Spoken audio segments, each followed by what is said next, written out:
So if you could sum up this topic with one snappy phrase, what would it be? Making the heart of a star to power the world.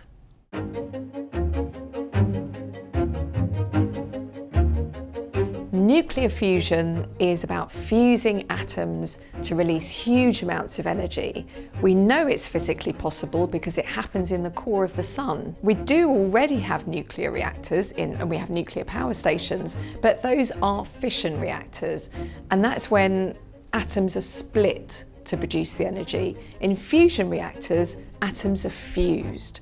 It takes an enormous amount of energy to bring atoms together to make them fuse. And the problem is that nobody has been able to get more energy out than they've put in.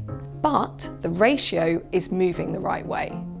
Just to give you an idea of the potential for fusion energy, a glass of water like this contains enough fuel for the fusion process to meet the energy needs of one person for the whole of their life. People really want to crack fusion energy because it's clean, it doesn't produce carbon, and it produces a lot less radioactive waste than current fission nuclear reactors.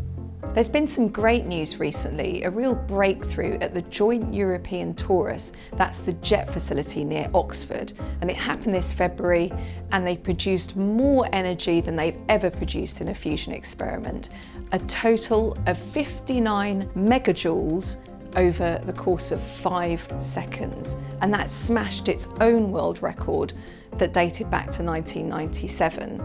And the really nice news about that is that it shows the method works. It's a proof of principle. It follows hot on the heels of what's happened in the US at the National Ignition Facility, and it produced 1.3 megajoules compared to the 59 produced at JET. China is also chasing fusion energy and recently managed to sustain a fusion reaction at 120 million degrees for 101 seconds.